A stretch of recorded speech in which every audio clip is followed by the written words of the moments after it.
श्वासा बिरथा जाता है। तो ये श्वासें हमारी कितनी कीमती हैं, आप बता सकते हैं, जान सकते हैं। ठीक उसी प्रकार हम सभी भी क्या करते हैं, आप सभी लोग तो कुछ जागृत हुए, कुछ लोग क्या करते हैं, उस श्वासों को, एक एक श्वासों को जला रहे हैं, लड़ाई में, झगड़ा में, प्रपंच में, सोने में।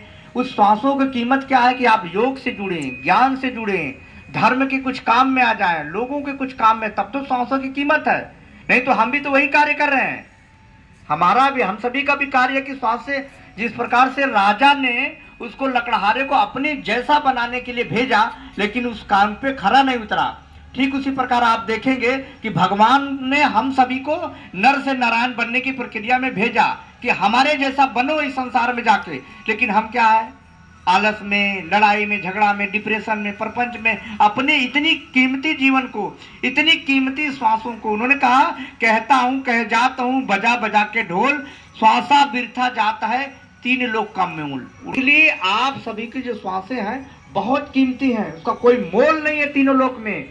लेकिन अगर मेडिटेशन में नहीं लगा, दर्शन में नहीं लगा, तो सब कुछ बेकार है। गोस्वामी तुलसीदास जी कहते हैं ना कि इंसान सुख शांति ढूंढता है। बस 10 मिनट और आप लोग बिल्कुल भयभीत ना हो कि हम बहुत ज्यादा समय नहीं लेंगे।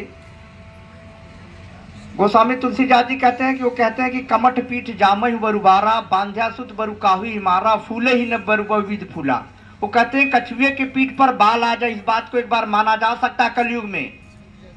वो कहते हैं कि बांध्या बाजिन स्त्री का पुत्र किसी को मार दे, हालांकि ऐसा हो नहीं सकता, माना जा सकता। लेकिन कहते हैं कि विमुख राम सुख पावने, यानी बिना मेडिटेशन के, बिना भक्ति के किसी के जीवन में सुख शांति नहीं है। कहीं से खरीद लो भैया 1 किलो सुख शांति, मिलेगी नहीं। वो हमारे भीतर है। जैसे आप सभी योग कर रहे हैं तो कितनी शक्ति, कितनी आप बाहर से दवाइयां लेते, लेकिन बहुत सारी बीमारियों का इलाज स्वतः भीतर हो जा रहा है। उसी प्रकार मेडिटेशन से, ध्यान से ही हम सभी के भीतर भगवान का दर्शन होता है और जीवन सुखमय होता है।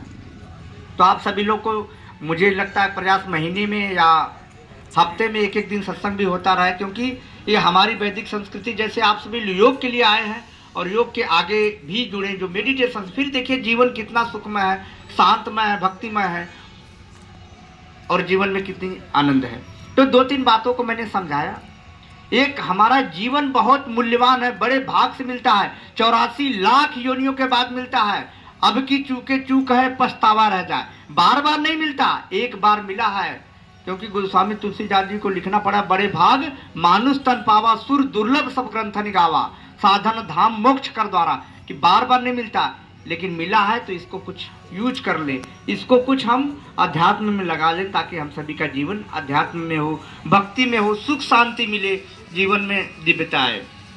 और दूसरी बात की, इस कारवां को देख के मुझे बहुत प्रसन्नता होती है, क्योंकि हम सभी लोगों ने एक तरह से कह दे प्रारंभिक शिक्षा साथ में ही गुरु महाराज जी से मंत्र लिए, और इनके बड़े भाई भी सामाजिक कार्य में, राजनीतिक कार्य में लगे ही रहते हैं, और हमारे योगाचार्य धर्मेंद्र जी भी लगे हुए हैं। बहुत खुशी मिलती है कि आप सभी की, और आप सभी का एक धर्म बनता है ना कि जहाँ जुड़े हैं, जिस मिशन में जुड़े हैं, तो क्या होता है कि ये एक गुरु की उपाधि होती है।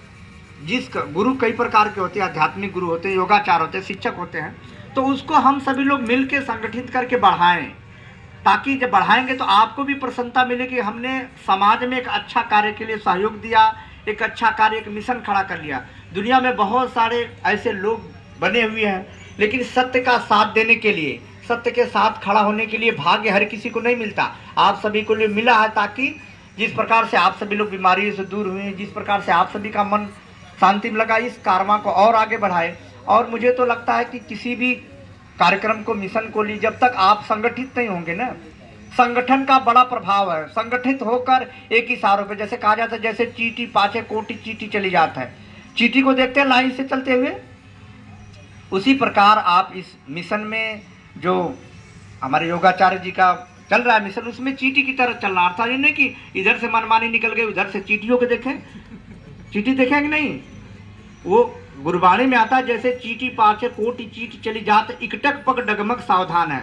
वो कहते हैं जैसे आगे उड़त, आगे अग्रभारी अगवान। बगुला को कभी देखे, उड़ता कितना लाइन से, हिरन का देखेंगे झुंड चलता है, लेकिन कहते हैं कि प्राणी गुरुपंथा छाड़ी चलत अगवान है। ये प्राणी है जो सबको गुरु को छोड़कर अपना अलग कुछ जाता है। तो ये किसी भी संगठन के लिए बहुत आपका रोल होगा कि आप उस तरह सहयोग देंगे। चींटी की तरह फिर देखिए बड़े से बड़े कार्य को चींटी अपनी कितने महीनों का भोजन एकत्र कर लेती है, उसका रास्ता रोक नहीं पाएंगे, इधर से हटाएंगे उधर से चली जाएगी। कितना दृढ़ संकल्प है, कितना उसके अंदर एकाग्रता है।